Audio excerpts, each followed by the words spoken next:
Thank you, Speaker. I wish to arrive briefly to offer the Greens support for the moratorium extension amendment that we see through the upper house and say that it is absolutely essential that we see this extension of these pandemic protections put in place for renters in New South Wales. It is something, and I wish to put on the record,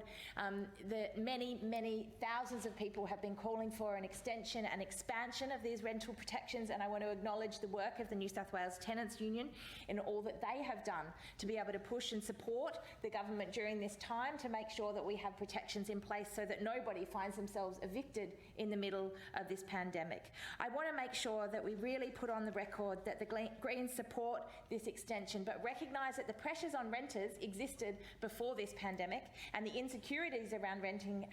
existed before this pandemic, and they will exist afterwards. And I really would urge the Minister and all of those that are looking at these reforms that provide security to people during this pandemic to see if there are some of these measures, including the very important ending of unfair no grounds evictions, to actually deliver on these protections, because as we move through this pandemic and suffer very tough and difficult economic times, those protections will be needed into the future. I also think it's important to recognise, and the report put out by the Tenants Union supporting renters through the pandemic, which identified that many impacted renters are struggling to engage their landlord in good faith negotiations. And I'm sure all members of this place would have had conversations and interactions and representations from people finding this tough. We know the power imbalance is not great, and some are not continuing to pursue after their initial request is rejected or ignored, and withholding from requests altogether because they don't have the confidence to progress and process, because they don't believe that they will achieve a reasonable rent reduction.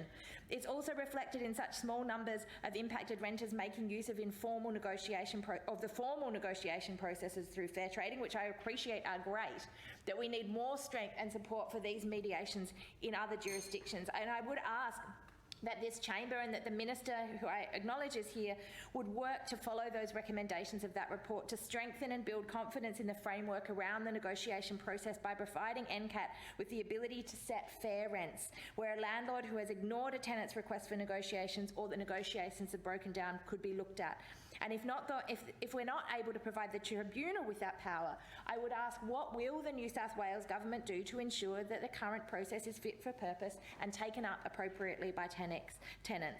The other area which I think is key is the issue of financial assistance. Now, we know that when these rental reforms were first announced, that we saw the Treasurer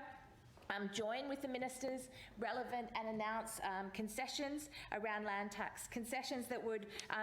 which would offer, and was announced in the sense of being a $440 million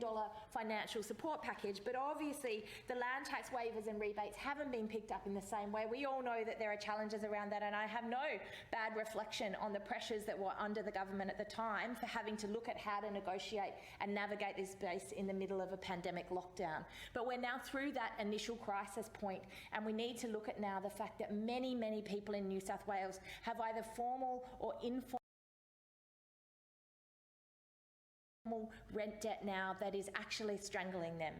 They know that they may have put forward paying their rent, but they may have taken out an extra credit card to do it, and now they have a massive credit card debt that they can't meet. They may have avoided paying their electricity bills and their other bills because they needed to prioritise paying rent, and now they have no way to catch up because they actually don't have their casual work that used to allow them to pay for those things. And so I would urge the government to have a look, to see whether in the card, and I really hope that this is possible, to see that where we can actually increase the financial assistance for renters, whether that be looking at the government's rent choices scheme and expanding the ability for COVID response around that. Hopefully the Treasurer and Minister Ward can look at whether there's options around that, expanding the eligibility for private rental assistance, introducing a rent grant relief scheme, or introducing a no interest loan scheme to provide no interest loans of up to $3,000 to handle with housing and other related costs and debts. Now, we know that this is a massive challenge for so many in the community.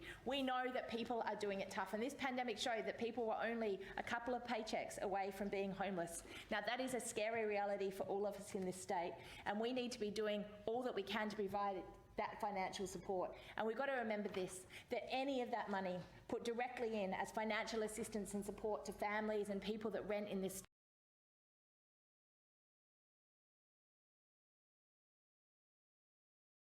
is money that will immediately be put back into our economy, whether it's for takeaway food, whether it's for other purchases and items, and that will help us through this crisis. So I would urge the Minister that's in the chamber, Minister Ward and the Treasurer and the Premier, to do all they can to offer a financial assistance package to support renters during this time.